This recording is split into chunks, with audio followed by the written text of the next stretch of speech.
Earlier in the show, we talked about whether a traditional MBA is still a worthwhile way to transition between industries. StartMate is championing a new fellowship model, as you talked about, as almost a new competitor to the MBA, if you like. But it was interesting because today we also saw some research showing the University of Melbourne, the ANU, University of Sydney head the list of universities producing graduates who become high net worth individuals. So we were wondering which path or combination of paths seems the right one in 2018.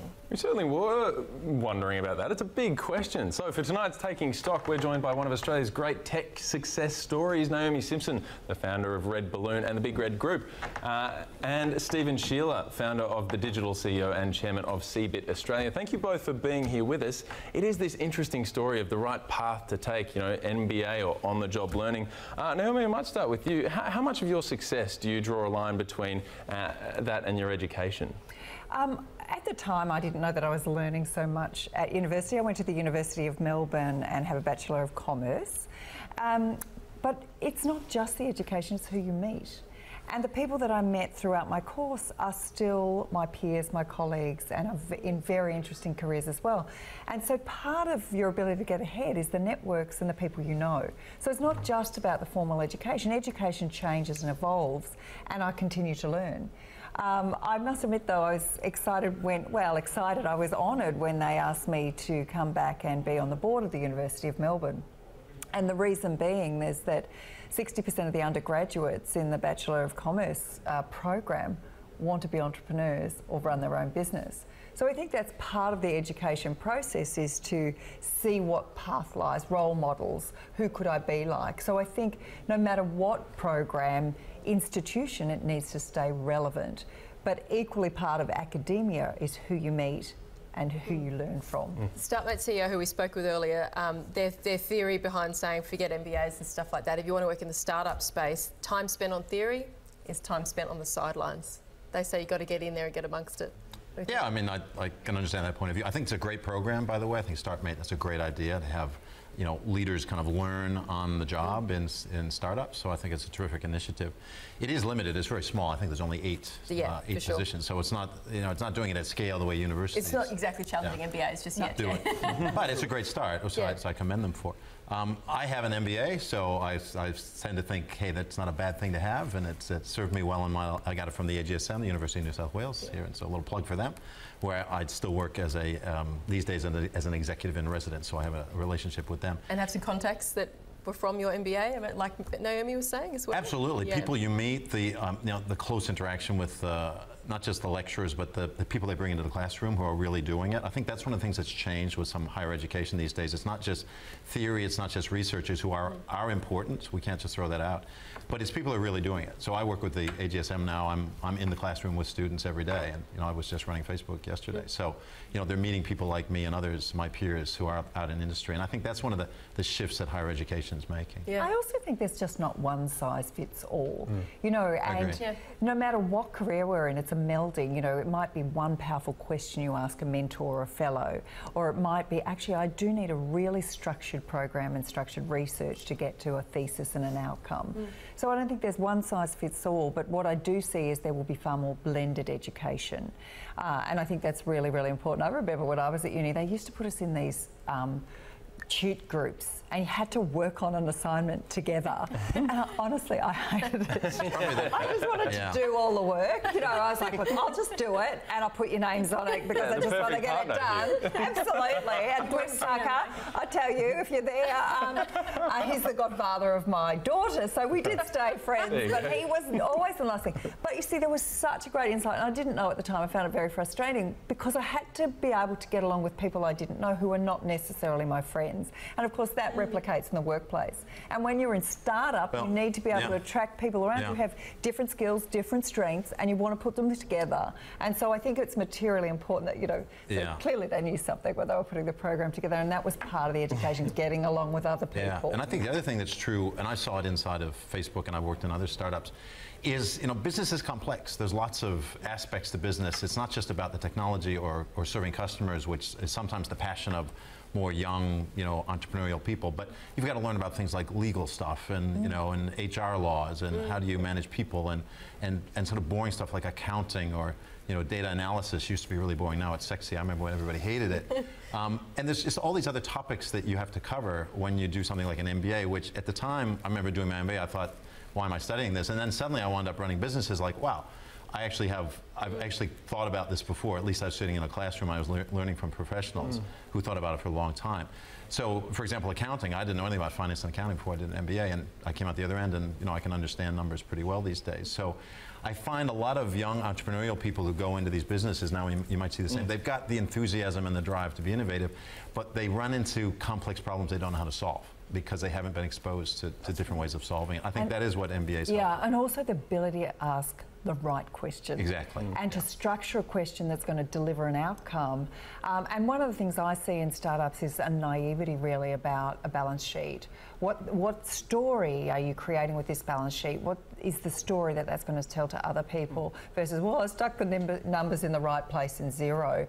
So they don't understand the finance side of just doing the governance and compliance and even what governance and compliance looks like. And most startups fail because they run out of money. Yeah. So, if you don't understand, understanding finance is understanding how the blood flows through the body. Got to understand the rules that break them. Exactly.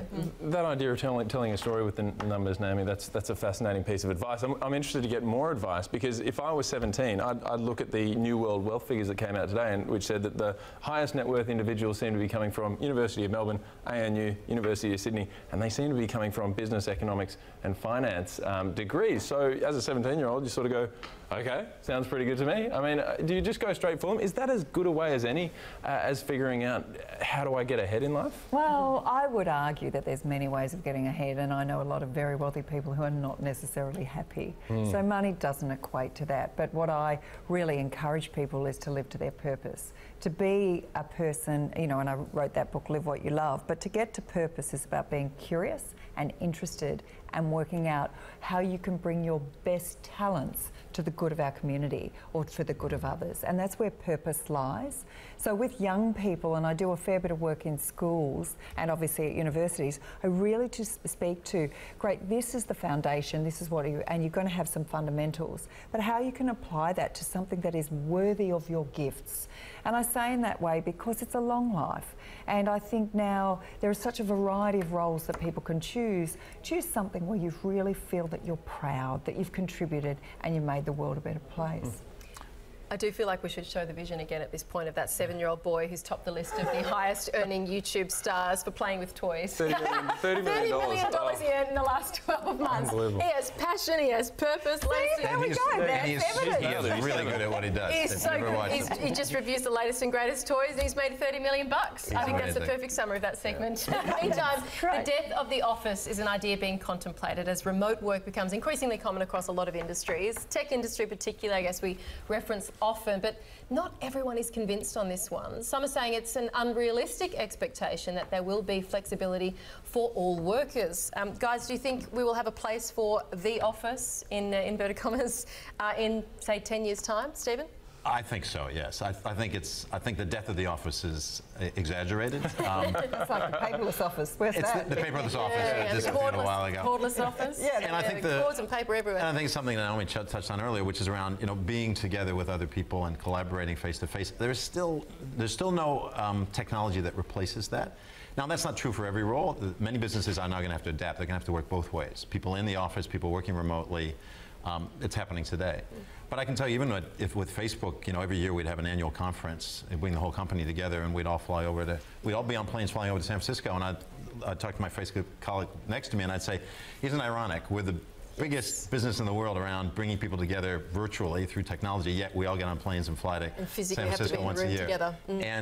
And we all realize it's just how we build culture, and it's how you have to do certain things around building culture and getting things done is about bringing people together. I think that's going to be hard to erase for every business on earth within 10 years.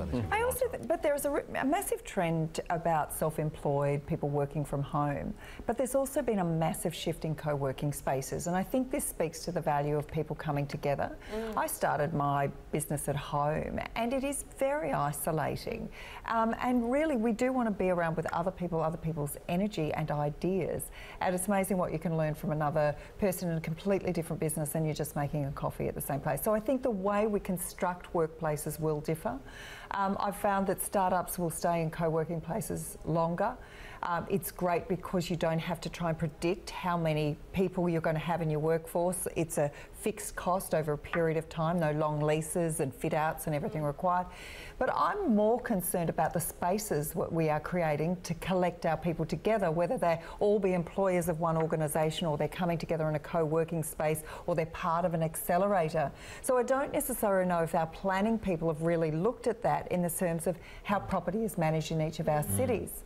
The other exciting thing is how people are moving to regional parts of Australia to work.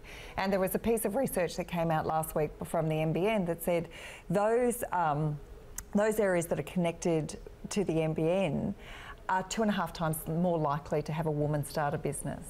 And 58,000 women have started businesses in the areas of NBN. So that speaks to the importance of connectivity. But also I know, because I've done a lot of speaking out and about and reaching from Rockhampton to Mount Isa to Shepparton to all over the place, and they're coming together in groups. So they're coming together in networks to support each other.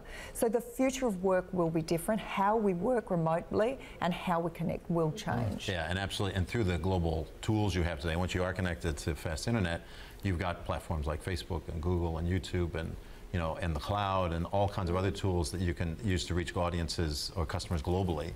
That was never possible before. I can't tell you how many times when I was running Facebook, I'd be out in country in New South Wales or in rural Australia, and I'd be chatting with somebody at a farmer's market. I wouldn't reveal where I worked or what I did. I'd just say, how do you build your business? And 99 times out of 100, they'd say Instagram or Facebook or AdWords or YouTube. They would have and they were making a beautiful olive oil or wine or some sort of artisanal product that they were very proud of, and they'd managed to reach chefs and enthusiasts and customers all around Australia or the world. And this was just never possible before, before technology came in. And so I think that's one of the aspects that's driving this in the next few years. But whether the office will die or not, I think it's just going to be transformed. Michaela Jade said last week, she's the founder of Indigital, and she said last week, she said, she created her augmented reality business in Kakadu. And she said it so clearly. She said, I can now get to A to B. I can get from A to B before I couldn't even get anywhere. So it's a tremendous start to be able to create a technology business whilst living in Kakadu, I think is an incredible opportunity for Australia. She is incredible. If you don't know of Michaela Jade, look her up. Yeah, she's all over all those platforms you just talked about. That is one of the most incredible stories out of Australia, I reckon, Michaela Jade. And are millennials killing off canned tuna? This is a very serious question we want to address today, because canned tuna sales have been plummeting over the past 3 decades. In the US, per capita consumption is down 42% in that time. And industry experts who have spoken with the Wall Street Journal have partly pointed the finger at millennials. Apparently for some, opening a can is much too much work. Some simply don't have can openers, they say, but overall, basically millennials want their food to be as convenient for them as possible. Millennials just get a bad rap, do you think, Stephen? I don't think it's limited to millennials. I find it inconvenient to open a can. I hate tuna. I can't stand the smell of it. So I think everyone should be banned. Everyone should be off tuna. I got to say, I always sort of looked at things like, remember when wine used to have a cork in the bottle? That was the only way to open it. And I'd say, why would you sell a product that demands another tool to open it? And then Australia came along and innovated with the screw cap. Australia was one of the innovators. Now everything is screw cap, particularly in this country. So it means you don't need a tool to open. And I used to read that only 12% of Americans owned a corkscrew in their home. So why are you selling a product only 12% could even open if they wanted to? Now, I don't think tuna is quite as difficult, and it's often this little pop tops now. That's right. But still, it is a little harder and it's a little messier, and they do have another. They've got the little packets now you can rip open. So the whole office when you crack the top open. I don't blame millennials. I think let's ask, what happened to spam? Maybe that's in the same category. That was a meatloaf thing that was in a thing. Or love spam. That was one of my, honestly, Exactly right. I think it's... So Putting in my mouth, this whole This discussion. might be a trend across all processed foods. There's no doubt there's a trend towards whole foods, and we want to know the source of where things are coming from. And if we're going to accuse the millennials of that, well, then maybe it's because they're more informed than we ever were when we were growing up, and they're making a powerful choice. You know, tuna is farmed, and maybe they're considering that. So I think we want more understanding of the whole paddock to plate. Where is our food coming from? And when we no longer trust brands for whatever reason, or there's been a real miss in that trust, well, then sales are going to drop. I don't think this is in isolation with just tuna. I think you'll find the whole category of processed foods is deteriorating. Yeah, I was really interested in this story until they hung it off millennials. I mean, this is enraged. I was enraged because it's a packaging issue. You know, we used to have honey in a jar. Now we have it in a squeeze bottle. Who do we blame for that? I mean, this is a good thing, right? Like bees? Yeah, well, that's a fair point. But well, I think if you went back previous generations, there were products that probably died because those generations didn't eat them or didn't consume them the same way. Habits change, right? I mean, mutton used to be a staple.